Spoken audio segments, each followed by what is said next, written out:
Hi guys, welcome to All Things Career with Mpfumeri. If you're joining us for the first time, please don't forget to like and subscribe. And if you are returning to our channel, thank you very much. Today I'll be having a conversation with Vutomi. I'll give him a chance to introduce himself. Where's Vutomi? Up to you, man. So hi everybody. Before I introduce myself, I wanted to put a disclaimer. Yeah. We're going to have a very controversial conversation, but you're going to have fun. Just remember to subscribe and like. So my name is Vutomi Ngwenya. Yeah. Some call me Vutomi Makaring. I'll explain another day why that. Okay. And I grew up in Mpumalanga in Mkhuhlu. I went to primary school there. And then for my high school, I went to Malamlele at a boarding school called New Era College. It's not school. Apparently, it's not school. Okay. But when we went there, it was highly rated. Yeah. It was perfect. So I did my grade 11 there, and I did my grade 12, and then I went to TUT, and that's where we met. TUT, I did IT. But IT was never my first choice. Yeah. But we'll go there. But that's me.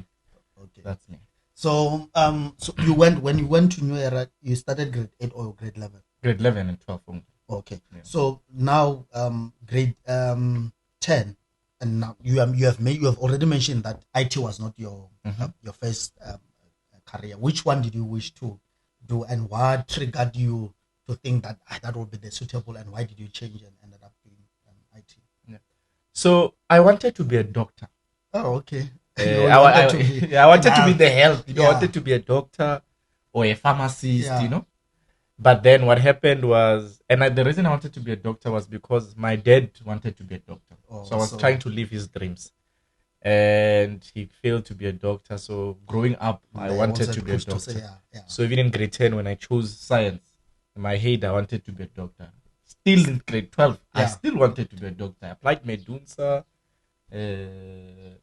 UCT. I was only applying for health. So you never applied? IT was never even in my head. Yeah. I wanted to be a health practitioner at all costs. And then results, they came out and say, hey, physics, like, hey. Yeah. And then I'm like, hey, I'm out of this thing of doctor.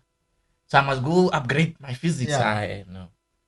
And then go 6 years. Then I decided, no, I want to pursue other things. Yeah. And I thought of the idea of 3 years versus 6 years. 6 years, yeah. And now it was going to be 7 because I have to upgrade. Yeah. So I waited my options and I took the other one. And then that's when I went for IT. So now I think you mentioned also coming to this one to say that you went into the science stream.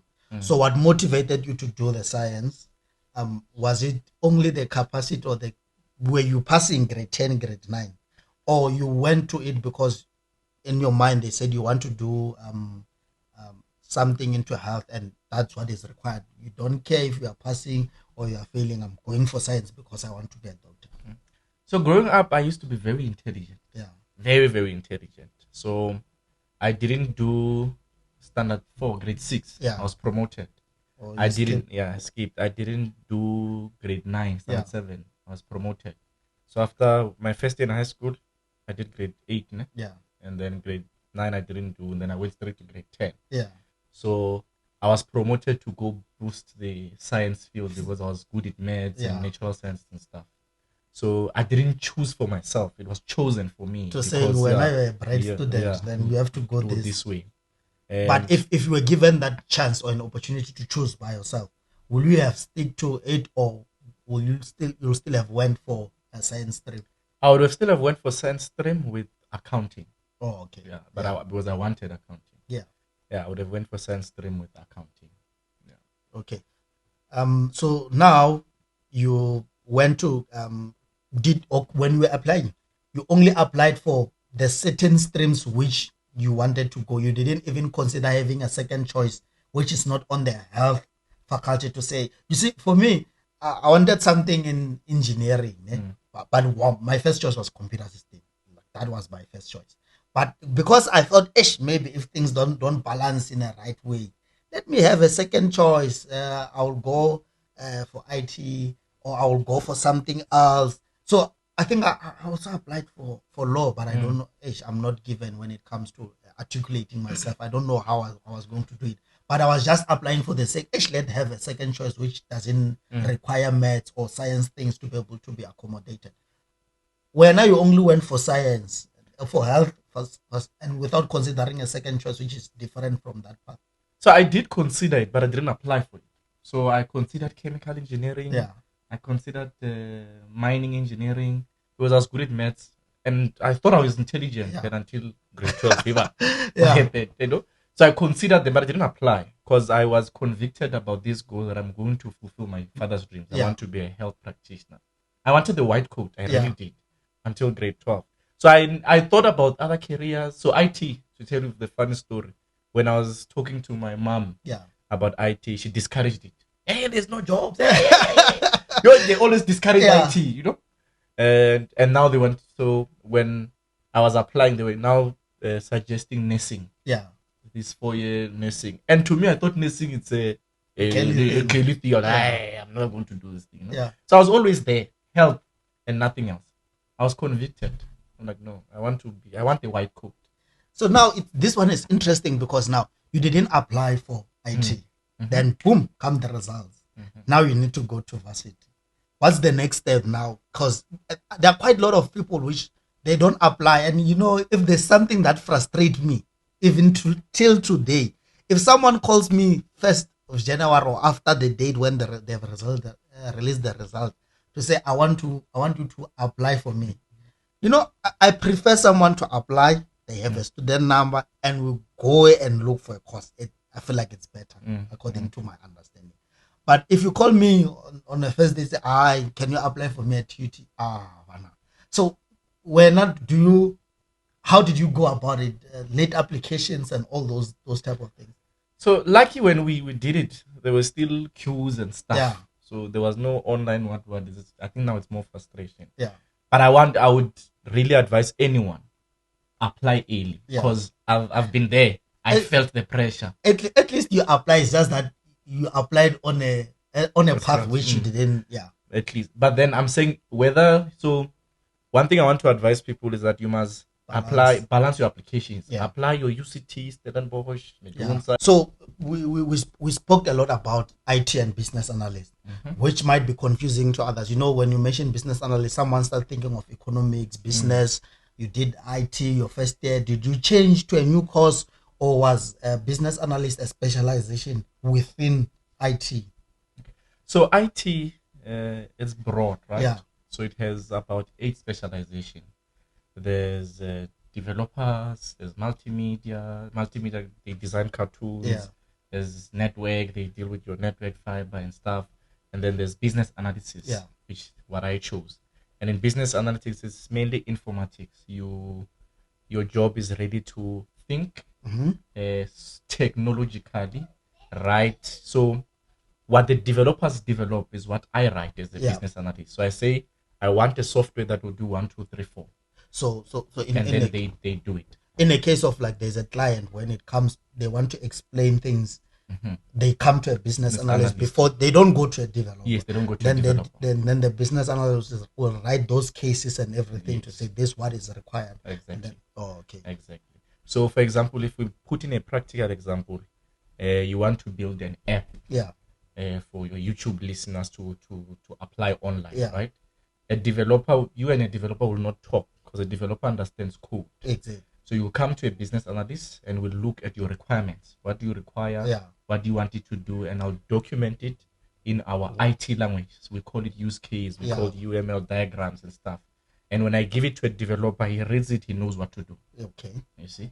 And then when it comes to me, I come back to you. This is what we are doing. This is how far we are. So a business analyst is really the middle person between customers and the developer. Oh, okay.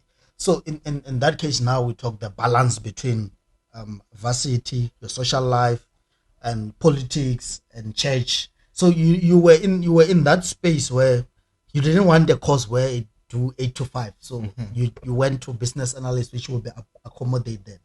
How did you? Because you know, when I left home, one information or one instruction which I was given, don't go into politics because you will spend more than 5 years while you're still in varsity. How did you manage to balance all these things, church, politics, and your own personal life into?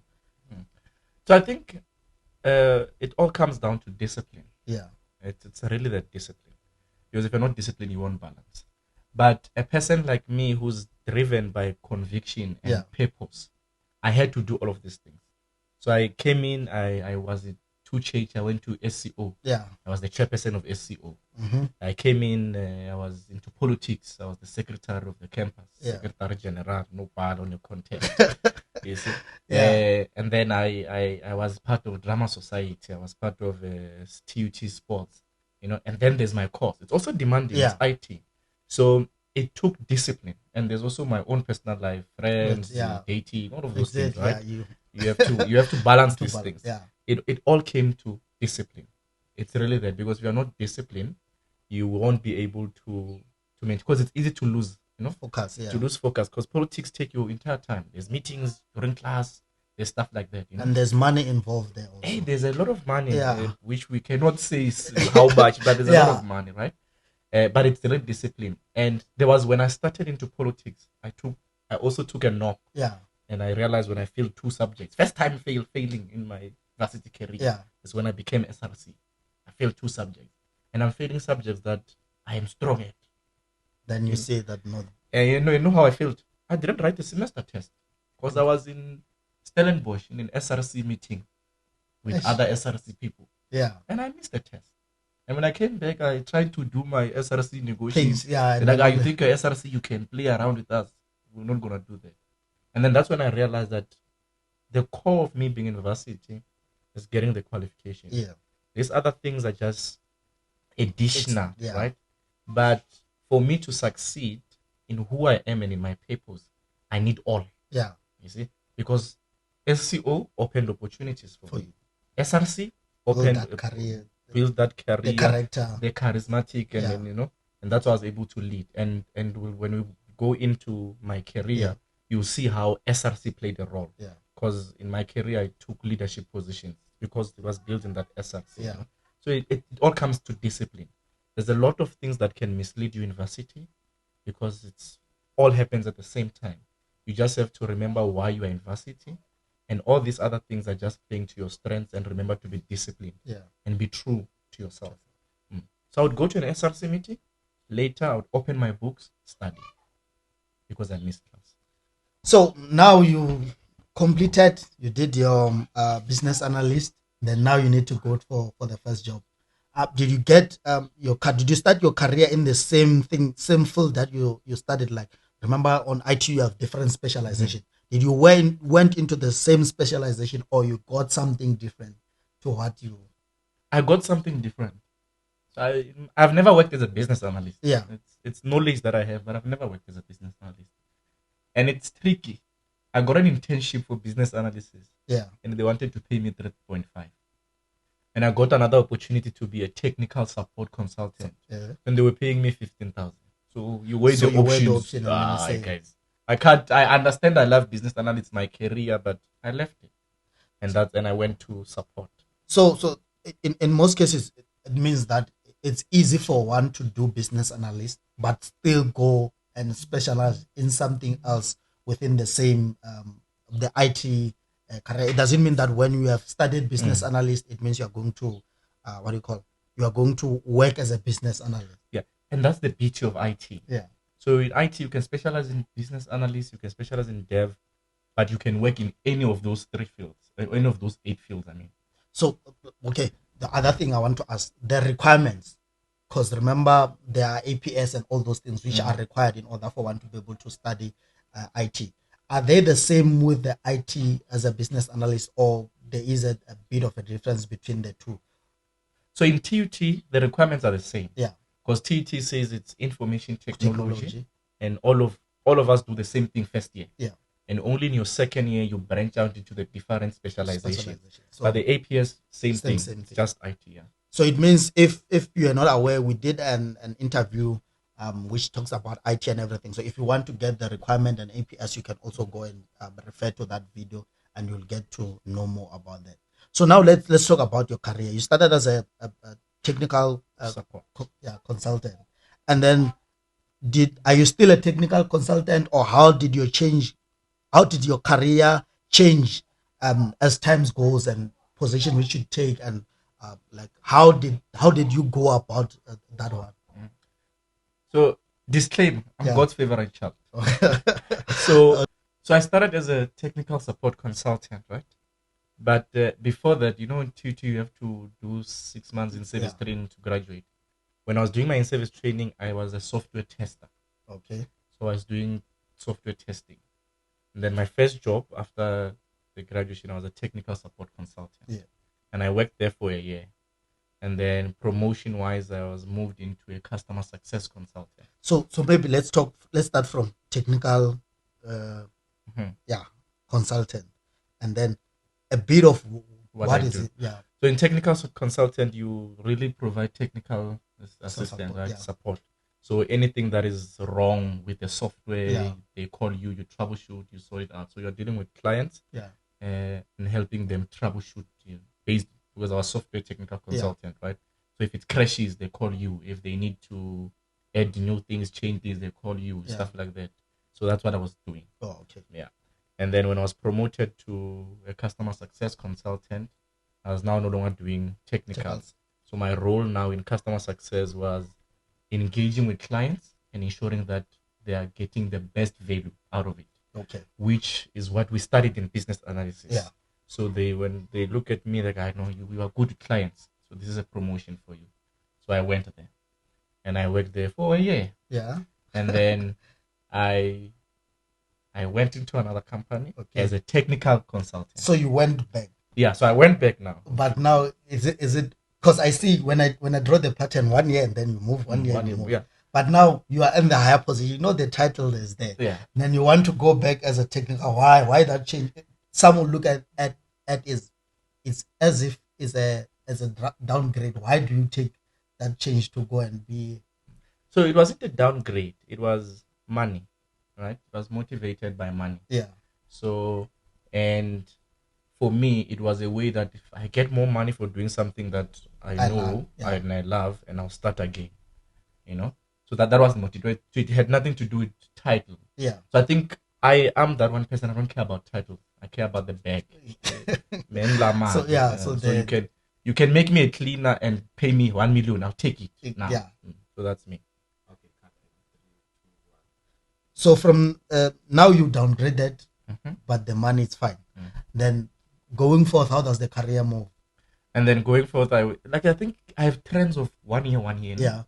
So going forth, I'm a technical consultant, and then 1 year, few months, and then I moved to become a team leader. Yeah. For technical consultants. I see. So I become a practice management support team leader. Yeah. And now I'm leading a team of 10 people, right? Okay. So now I'm not doing the day-to-day work. Yeah. I'm now managing a team. And this is where when I'm saying my SRC leadership played in skill in part. Yeah. So I'm leading this team. I lead it for about 2 years. And then I get promoted again. And I become a junior support manager. Yeah. So now I'm leading a team of 35 people. Okay. I'm leading a team of 35 people and with 4 team leaders, right? So my previous role as a team leader, and I'm now my boss at that time. Okay, yeah. So it's like that. So now when I'm a junior support manager, my responsibilities change. Now I'm not doing anything IT related, but I work for an IT company and I lead an IT team. So I'm leading young graduates. See, I'm leading developers, technical. I'm leading quite a couple of teams. But now my responsibility is operations. Yeah. So I'm making sure SLAs are kept. We're making sure we're servicing our clients. So I'm now in strategic. I sit in meetings. I discuss who must cut our salaries. I cut your salaries. I give promotions and stuff like that. So I worked there as a junior support manager for about 3 years. 3 years, yeah. So and now there's this thing of some would say that in order for you to get those managerial positions, you don't only because according to my understanding, you did business analyst and as a diploma level. Did you further your studies to go and do BTech, or you only had your diploma and then that's it, and then you get these increases and promotion to be a junior support manager? So I started my BTech just after you completed my diploma. Yeah. But I was taking one subject. Yeah. And one semester I was not registered because I was not in a rush, man. Yeah. And when now the money is starting to come, you don't feel the pressure. You don't feel the pressure. And sorry, but Jones really, man. We gave them their diploma. It's fine. Yeah. So I was not in a one subject. One semester I registered. This semester I take two, no. But it was not a qualification requirement to earn those promotions. Yeah. Those promotions were really based on hardworking and the character. Yeah. And now that I became a manager, I know one thing for a fact. Yeah. We don't hire people because they work hard. Mm-hmm. We hire people because we relate with them. So how do you have to relate? How do you do in order for you to be able to relate with a manager that you don't know? You go to an interview, then there's someone you don't know, but you need to relate with them. Yeah. So I think one thing that we need to learn and accept is to be ourselves. Okay. The mistake we do is that because we know we are preparing for an interview, you are careful of what you say. Yeah. And now that I'm sitting on the other side, I realize that's not what we're looking for. We want someone who will get there. Hey, be yourself, laughing. That's what we want. Because every manager anyway doesn't want to hire someone who's too perfect. Yeah. You want to hire someone who's living, who they can be corrected. They can be corrected. We just want to see, is this person going to fit in our culture? Is this person going to relate with the team? Is this person going to learn from mistakes? You see? So these things of, I'm a hard worker, able to work under pressure. We're not even interested in that. Yeah. It's just you being you. But just get there to an interview, be yourself. Be confident, be yourself, be outspoken, Yeah. Be prepared, yes, but don't go there with a script. Hey, my name is Vutomi Ngwenya, I'm a hard worker, I studied here. No. So we know that this one is prepared. This one is prepared. Yeah. They crammed. We don't want that person. We want someone there. Tell us about yourself. I don't know where to start. Yeah. You already won. Yeah. By that, because we hire people because we relate to them, and they relate to our culture. Yeah. So that's relate. And then after becoming a junior support manager, recently I now moved to another company. Yeah. And now I'm a support and training manager. So now I lead a bigger team. Yeah. Now I break records. Okay. So in this company, I'm the first black manager since it started. I've never been a black manager. Yeah. Now. So I'm now a first black manager. I'm sitting in a board with white people, and I'm the only black person. So that those leadership skills from the SRCs are now playing in place, And now, one thing that people don't understand is that when you work hard, you excel. So what I did to become a leader is that I got in, and I learned everything that needs to be learned about the company and the product. Yeah. And I did my job very well. And after mastering my job, I started speaking. Okay. Questioning things, challenging things, but in a nice way. You don't challenge your boss somehow because they'll fire you. Yeah, you don't look like you're undermining them. This thing about managers. Yeah. When you come to them and give them something as if it's their own. Yeah. Hey, you'll excel, man. Even if it's you, but boss, I think if we could do 1, 2, 3, you are planting a seed in him, right? To say, then he implements, and then you take the glory for it. Yeah, that one is innovative. It doesn't. That's what managers are looking for. So if you go to your work and do your work, keep quiet. It doesn't. You are just a good employee. You're just a good employee. Perform. You perform, but you won't go anywhere. So, but if you want to grow within the different aspects, you must be able to. But there's this thing. There are people who like they like their own corner. They like their own space. Mm-hmm. And if there's something that I know about you, you can really articulate yourself very well. Mm-hmm. And it's something that I also wish, if I can be able to articulate myself. I might be hard work and everything, but sometimes we are in an argument and my English bundles runs out. How does one get to practice or work on that to be able to get into the moment you get into a leadership position? Mm-hmm. You'll need to be able to articulate yourself very well. True. And make sure that the bundles don't run out while you're in a board meeting. Now they'll start questioning your company. Say, hey, this guy is coming with missing English. How do you prepare for that? What have you done in order for you to be able to work on such cases? I think it's important to let everybody know that learning does not end. Yeah. So if you want to succeed in your career, you must learn every time. Whether I don't care you're a doctor or you are an engineer, what you must continuously learn to improve yourself. Yeah. So what I did, I joined leadership classes. Yeah. I joined Toastmasters. Toastmasters, they train you on public speaking, right? Yeah. I started going to public speaking competitions, right? They tell you, no, you're speaking well, change here. So that's how I'm learning, and I'm still doing it even now. Yeah.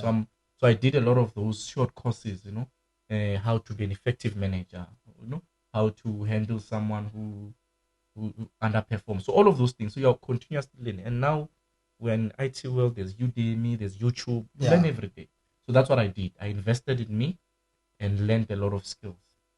So sharp in this career path or in IT or in any other career, it's very good for everyone to keep on learning or keep on pushing, regardless of which specialization you are in. Yes. And the reason why it's important, it's like it's a necessity to keep on learning and pushing, because the world is changing. It's becoming more digitized. It's becoming more technological. Even doctors now must know technology. Yeah. In the future, they'll just need to press a button and operate, right? Yeah. So if you don't learn, you'll be outdated, and when you're outdated, you are no longer an asset to anyone. So there's this thing I've always wanted someone from the recruitment side, but since you're a manager and you get to see people's CVs, do you think we are in a state where people can write or articulate themselves well in a CV, so that for them to be able to get a different position, or for them when they're applying for position? You have been moving 1 year, another year, so it means maybe your CV is in a good state to say someone can be, because remember, if you won't, even if you can articulate yourself well, if your CV is not well balanced, it means someone won't be able to call you for an interview. The CV has to sell you first, and then you go and explain yourself well. And one thing that I want to correct, right, and I think a lot of HR people can agree with me, it is not the beauty of the CV that makes us shortlist you and call you. Can put a picture, put nice colors. We're not looking at that. You see, writing a brief about yourself. Well, it's just additions, but we're not interested in that. What we're looking for, your details in terms of age, and we're looking for your experience and your skills. You see, those are the things we look at. The other things are just information to us. When I hire about 20 graduates a year, right? So I don't have time to go read those things. I look at the age, the skills, the qualification, and the experience. That's it. Those are the three things I look at.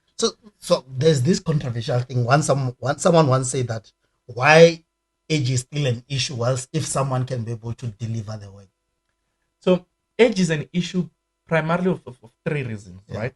So the first reason is when, for example, where I work, when you are hiring a lot of graduates, for example, right? You are hiring a group of people in the same age. They think they've learned the same thing. They are of the same generation. They can understand each other. They know what hashtag is. If I have to bring someone who's in the other generation, there's going to be a conflict. It's going to be difficult to manage these personalities, because for example, these new kids, they get paid today, tomorrow they buy a car. Our generation, you get paid today, you must build at home, you must say, so they won't be able to relate. So that's number one. So, but don't you think that if you are there where you decide that I'll buy a car after 2 years, and there's someone which come today and say, not tomorrow I'm going to buy a car, because it's changan so it means which an old branch is strengthened by the new a new branch is strengthened by an old one. So which means that should you try to balance or have both different age groups, is going to balance or give a certain experience to this specific person? So it could. So, but it really depends on the company culture and the role itself. Okay. See, so if there are times I have to hire old people because I'm looking for the experience, but if I'm taking graduates, I don't want an old person. See, so it depends on the culture and the role itself, what you're really looking for. The other reason is with South Africa's high unemployment rate. Yeah.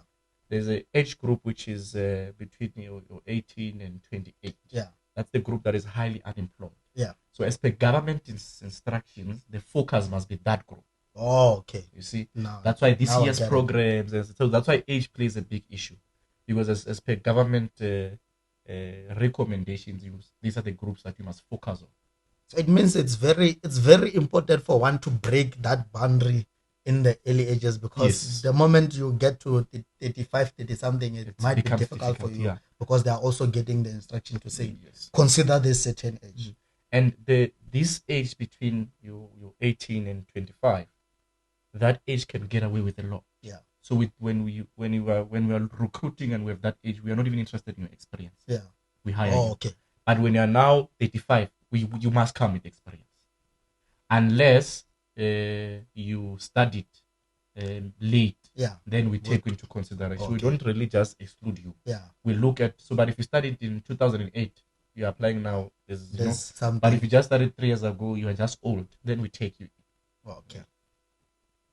So the way you structure your CV, it's very important, regardless of you are in IT or you are going for. So how did you work your CV out for you to be able to get those into those managerial positions? Okay, so your question is a double decker, right? Yeah. So I'll answer it in a double decker. So first, when anyone, whether the position, doesn't matter. Yeah. How you structure your CV must match the job spec, the job requirements. Yeah. So if the requirement says you must have a diploma or a BTech, you must have 2 years experience, you must have Excel, you must have coding, you must have what. Yeah. When you put in on your skills and on your CV, those things that they've mentioned must be there. Exactly. Because what happens now, there's a lot of automation, right? When you put in your CV looks at those minimum requirements. Yeah. And if you tick them, you are shortlisted. If you don't tick them, you're regretted. Yeah, because companies are, because of the high unemployment rate, a lot of companies are getting a lot of applications. Yeah. So a person can't go and look at them one. So that's how you need. So your CV must match your job spec.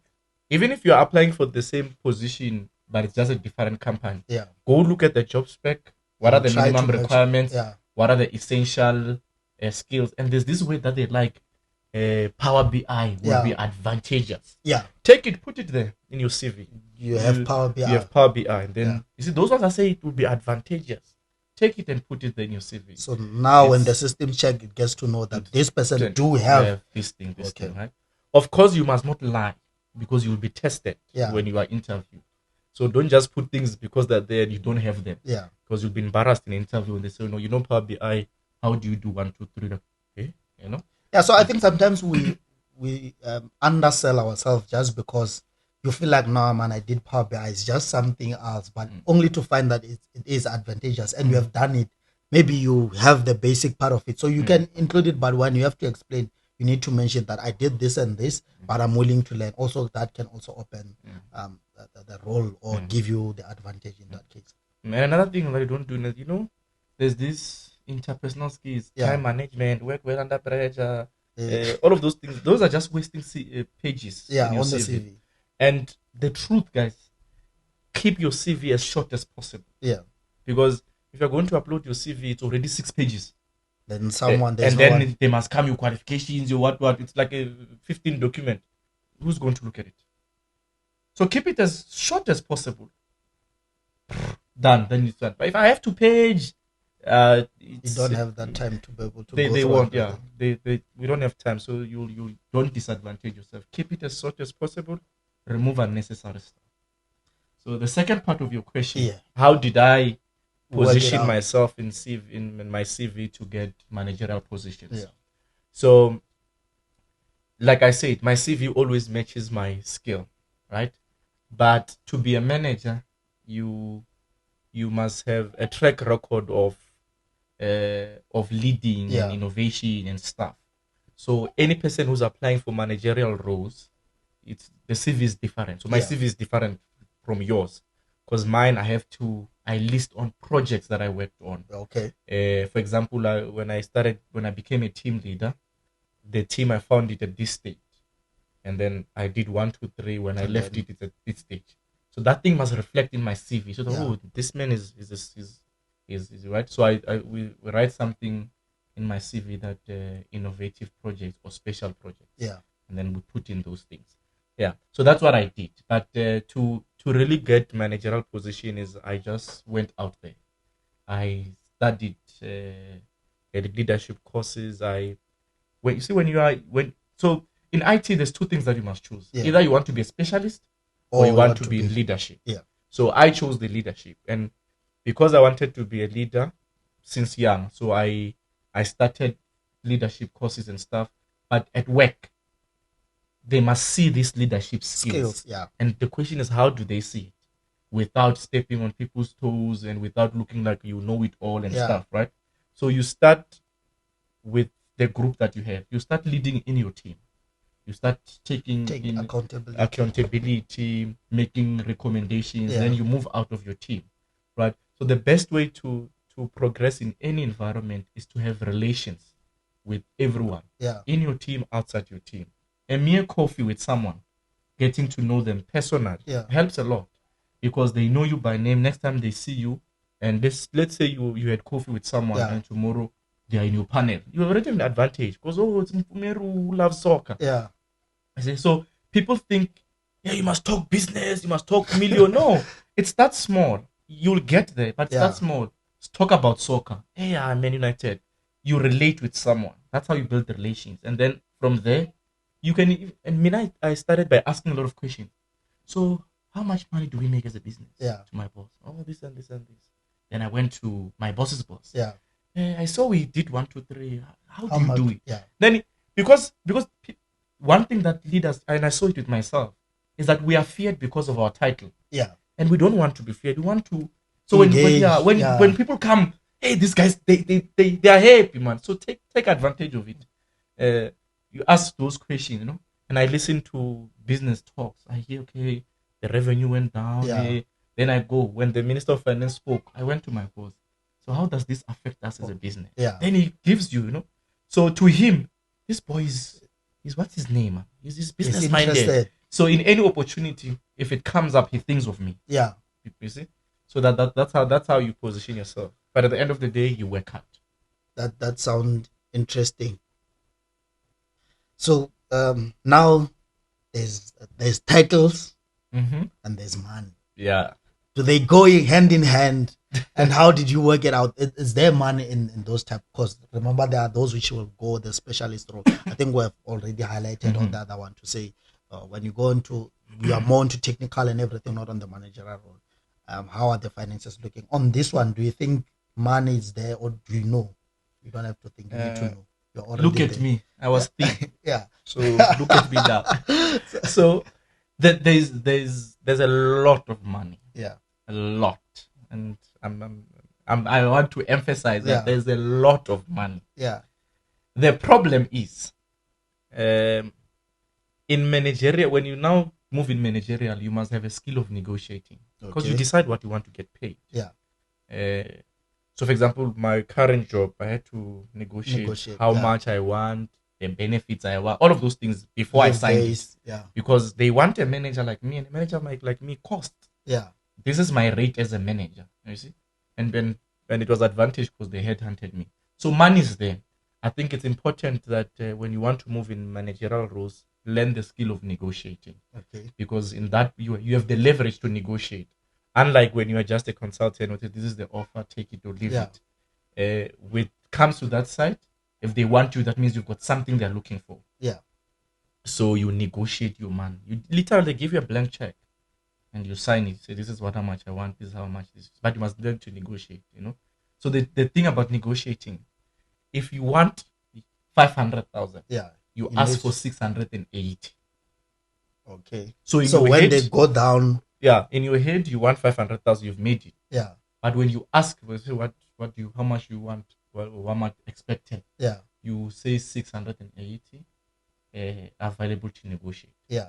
The chances of them coming down to 500 are very low. They might come down to 550, and then you say, no, I'll take it. Or when they come down to 6, you are always advantaged. Yeah. But in your head, when you want this, ask for that.